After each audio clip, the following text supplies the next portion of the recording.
नमस्कार दोस्तों, स्वागत है आप सभी का स्टडी आईक्यू में। मैं हूं आपका दोस्त राहुल सायगांवकर और आज हम लोग चर्चा करने वाले फिर से रशिया यूक्रेन कॉन्फ्लिक्ट के बारे में। लेकिन आज हम लोग एक बहुत ही इंटरेस्टिंग कॉन्सेप्ट के बारे में बात करेंगे। We are going to discuss about the hybrid warfare. देखिए, हम जानते हैं कि रशिया और यूक्रेन के बीच कॉन्फ्लिक्ट शुरू हो चुका है। एक तरफ रशिया है, दूसरी तरफ यूक्रेन था। Fault lines have been drawn now.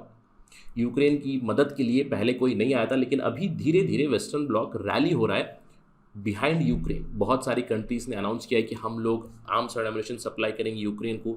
US ने अनाउंस कर दिया है $1 बिलियन की असिस्टेंस देंगे to Ukraine. Although directly foot soldiers नहीं जाएंगे यूक्रेन में, ये अनाउंस किया जो बाइडन ने। लेकिन इस चीज़ से पता क्या चलता है कि रशिया यूक्रेन कॉन्फ्लिक्ट अभी चलने वाला है।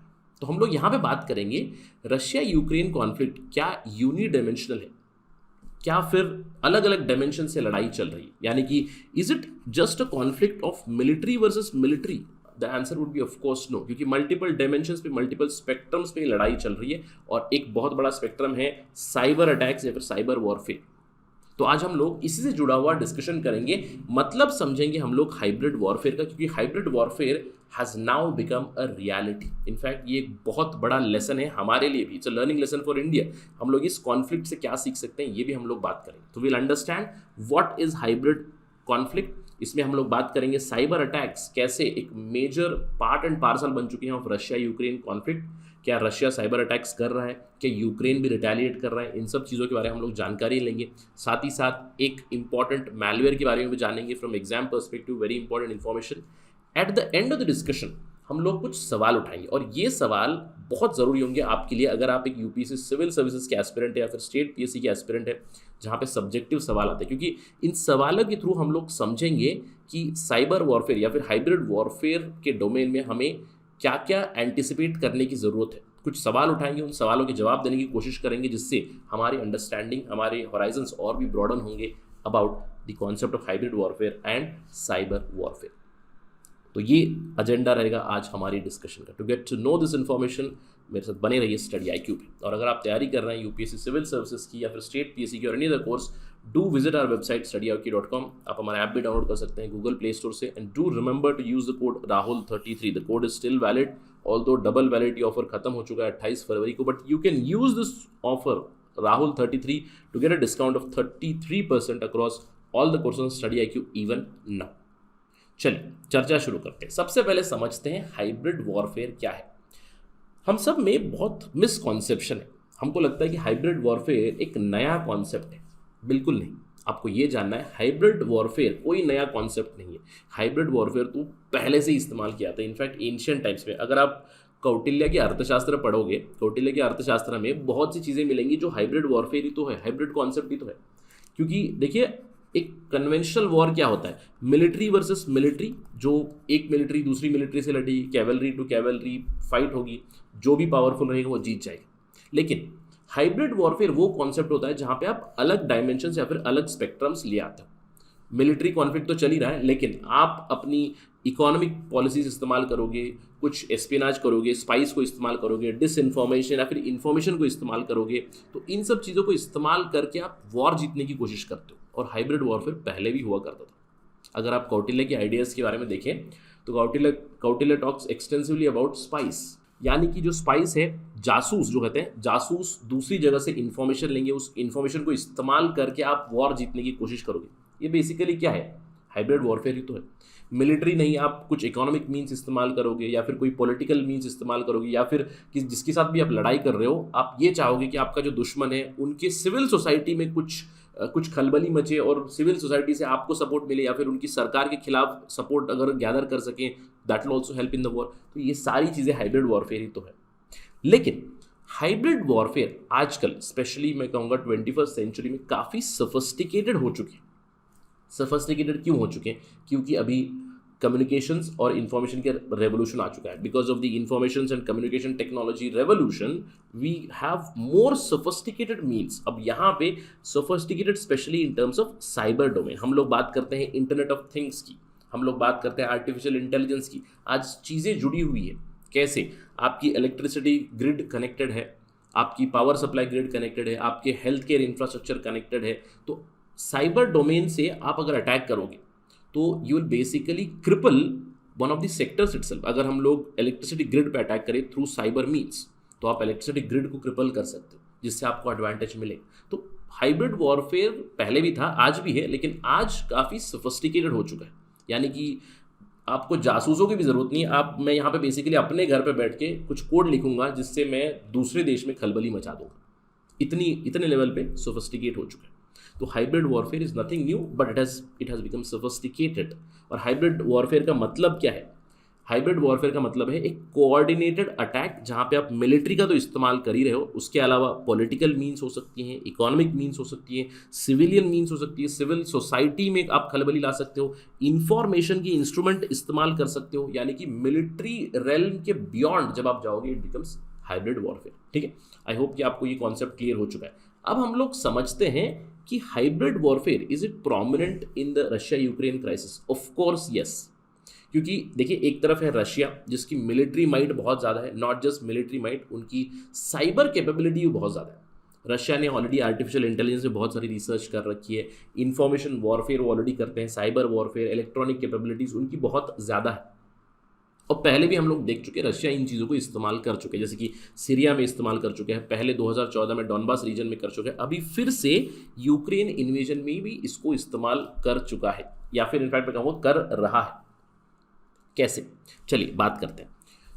यूएस और यूके, यूनाइटेड स्टेट्स और ब्रिटेन की इंटेलिजेंस एजेंसीज ने यह खबर दी है कि फरवरी 23, 2022 को, अगले ही दिन, आपको पता है कि रशिया ने मिलिट्री एक्शन शुरू कर दी थी, फरवरी 23 को, before the military action, Russia ने अनलीश किया था एक पावरफुल मैलवेयर, यानी कि एक साइबर अटैक किया था उन्होंने यूक्रेन के ऊपर, जहां पे यूक्रेन की सरकारी वेबसाइट्स, उनकी टेलीकम्युनिकेशन फैसिलिटीज़, उनकी कुछ मिनिस्ट्रीज, वहां पे अटैक हुआ, जहां पे डेटा की चोरी हुई, डेटा डिलीट किया गया, डिस्ट्रक्शन ऑफ डेटा किया गया।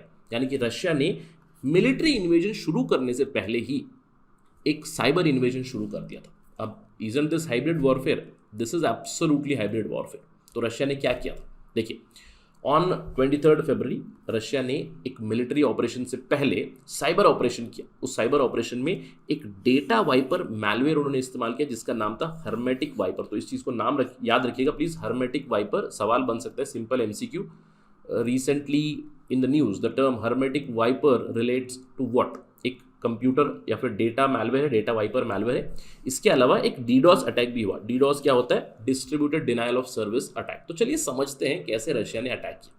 देखिए, सबसे पहले तो हर्मेटिक वाइपर उन्होंने डाला बहुत सारे सिस्टम्स पे in Ukraine through cyber means. Hermetic wiper है क्या? हर्मेटिक वाइपर नेम आता है हर्मेटिका डिजिटल लिमिटेड से, जिसका जो मैलवेयर का सोर्स कोड मिला है इनके सर्टिफिकेट पे पता चला है।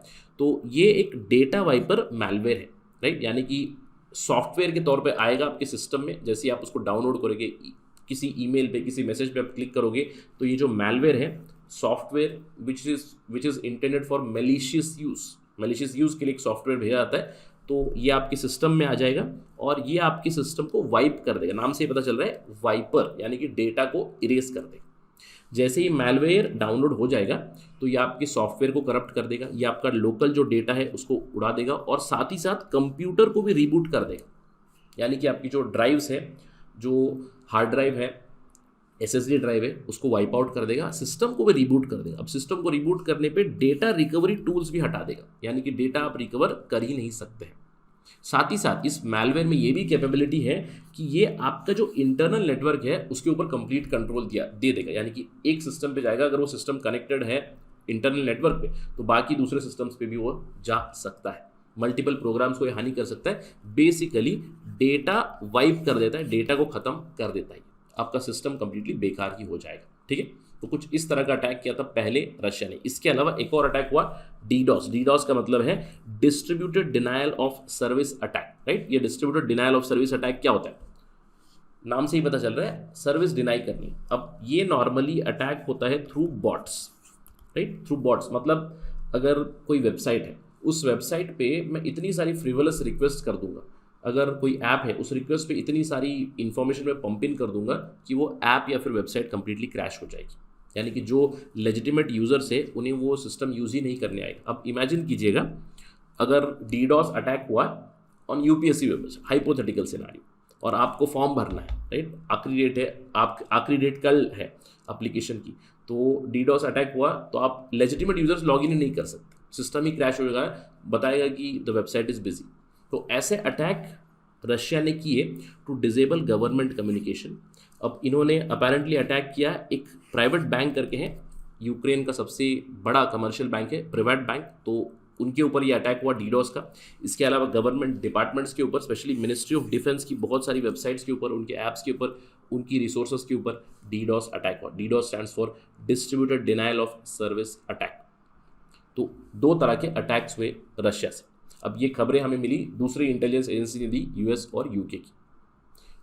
रशिया ये कर सकता है क्योंकि दे हैव कैपेबिलिटीज। अब सवाल ये उठता है, क्या यूक्रेन ने रिटेलिएट किया? How is Ukraine handling all this? बिल्कुल यूक्रेन भी रिटेलिएट कर रहा है। अब यूक्रेन के पास ऑल्दो उनकी खुद की मैं कहूँगा उतनी ज़्यादा साइबर कैपेबिलिटीज नहीं है, लेकिन जैसे ही ये साइबर अटैक हुआ उसके बाद यूक्रेन के प्रेसिडेंट वोलोदिमीर ज़ेलेंस्की ने अपील की to the hacker community to defend against Russian cyber attack. एक नेशनलिस्टिक अपील हुई। उस नेशनलिस्टिक अपील के बाद अभी टेलीग्राम पे ऑलमोस्ट 2,30,000 फॉलोअर्स है एक टेलीग्राम चैनल पे, जहाँ पे एक IT आर्मी ऑफ यूक्रेन करके उन्होंने नाम दिया है, और ये कहा जाता है कि यहाँ से बहुत सारे लोग रशिया के ऊपर काउंटर अटैक कर रहे हैं, रशियन वेबसाइट्स के ऊपर, रशियन बैंक्स के ऊपर एक्सेट्रा साइबर अटैक्स चल रहे हैं अभी। इसके अलावा जो एनोनिमस ग्रुप है, एनोनिमस ने ऑफिशियली साइबर वॉर घोषित कर दिया है रशियन सरकार के ऊपर from the sides of Ukraine, यानी कि यूक्रेन के समर्थन में इन्होंने रशिया के ऊपर अटैक कर दिया है। #anonymous, right. और एनोनिमस जो ग्रुप है, नोबडी नोज, हैकर ग्रुप है बहुत बड़ा, जो इन चीज़ों में काफ़ी माहिर है। तो इन्होंने अभी यूक्रेन की सपोर्ट में रशिया के ऊपर अटैक करना शुरू कर दिया। तो इस पूरे चीज़ से क्या समझ में आया कि cyber warfare is here to stay. अब not just on one country, अगर हम लोग बात करें, रशिया ने यूक्रेन पे तो अटैक किया क्योंकि लड़ाई चल रही, रशिया ने दूसरे यूरोपियन देशों पे भी साइबर अटैक्स किए हुए, जैसे कि फॉर एग्जांपल जर्मनी में इंफॉर्मेशन अटैक हुआ है, डिसइंफॉर्मेशन वहाँ पे स्प्रेड की गई थी, लेकिन उसको भी रोक दिया गया। बहुत सारे जर्मन ऑफिशियल वेबसाइट्स के ऊपर रशिया ने गलत इन्फॉर्मेशन दी थी अबाउट यूक्रेन, तो वो भी हटा दी गई है। तो इस चीज़ के चलते now hybrid warfare is a reality. Military war तो चल ही रहा है, उसके अलावा इंफॉर्मेशन वॉर भी चल रहा है, डिसइंफॉर्मेशन वॉर चल रहा है, कंटिन्यूसली साइबर अटैक्स हो रहे हैं। इसके लिए यूरोपियन यूनियन ने भी सभी को सतर्क कर दिया है। ऑस्ट्रेलिया ने एक्सप्रेस किया है commitment to helping Ukraine in strengthening their cyber security measures. तो दूसरे देश भी अभी इन्वॉल्व हो चुके हैं थ्रू सपोर्ट। तो it's clear now, hybrid warfare is here to stay. अब इस युद्ध में क्या होगा, वॉर में क्या होगा, ये तो आने वाले समय में पता चलेगा, लेकिन एक चीज़ तो हम लोग कंक्लूड बिल्कुल कर सकते हैं। वो क्या है कि hybrid warfare is here to stay. In fact almost एक दशक से हम लोग बात कर रहे हैं कि हाइब्रिड वॉरफेयर काफ़ी प्रोमिनेंट बन चुका है। चाइना ने इसका इस्तेमाल किया हुआ है, रशिया ने इसको इस्तेमाल किया हुआ है, इजराइल ने किया हुआ है, राइट। बहुत बार हम लोगों ने देखा है इन सब चीज़ों को। इससे कुछ सवाल ज़रूर उठ जाते हैं। सवाल क्या है? सबसे पहला सवाल, क्या साइबर अटैक ट्रिगर कर सकता है नेटो का म्यूचुअल डिफेंस क्लॉज? नेटो का म्यूचुअल डिफेंस क्लॉज क्या कहता है कि अगर कोई भी नेटो मेंबर है उस पर अगर अटैक हुआ तो सारे नेटो फोर्सेस मिलके उस अग्रेसर पे अटैक करेंगे। तो क्या साइबर अटैक की वजह से नेटो अभी यूक्रेन की मदद कर सकता है? अब आप सोच रहे होंगे कि सर यूक्रेन की क्यों मदद करेंगे, Ukraine is not a part of NATO. लेकिन जैसे कि मैंने आपको बताया, रशिया ने नॉट जस्ट यूक्रेन पे अटैक किया, बहुत सारे दूसरे जो यूरोपियन पावर्स है वहाँ पे भी साइबर अटैक ज़रूर हुए। टिपिकल एग्जांपल जर्मनी, अगर जर्मनी पे अटैक हुआ तो can NATO trigger this mutual defence clause? इसका आंसर आगे चल के पता चलेगा, क्योंकि अगर साइबर अटैक्स कंटिन्यू हुए यूरोप पे, शायद दे माइट डू इट। अगर ये हुआ तो नेटो के क्लॉज में भी बदलाव हम लोग देख सकते हैं, ठीक है। तो ये तो इसका जवाब तो हम लोग आगे चल के देखेंगे। लेकिन इससे भी बड़ा एक सवाल उठता है, क्योंकि हाइब्रिड वॉरफेयर अभी एक रियलिटी बन चुकी है। साइबर अटैक्स, साइबर क्राइम्स, ये सारी चीज़ें रियलिटी बन चुकी है। बहुत सारे देश अपनी साइबर कैपेबिलिटीज़ बढ़ाने की मुहिम में लग चुके हैं। तो इस चीज़ से एक सवाल जरूर उठता है, do we need a legally binding agreement? एक लॉ चाहिए या फिर कोई रूल चाहिए यूनाइटेड नेशंस का साइबर अटैक या फिर साइबर वॉरफेयर से जुड़ा हुआ? अभी फिलहाल ऐसा कोई बाइंडिंग कमिटमेंट नहीं है।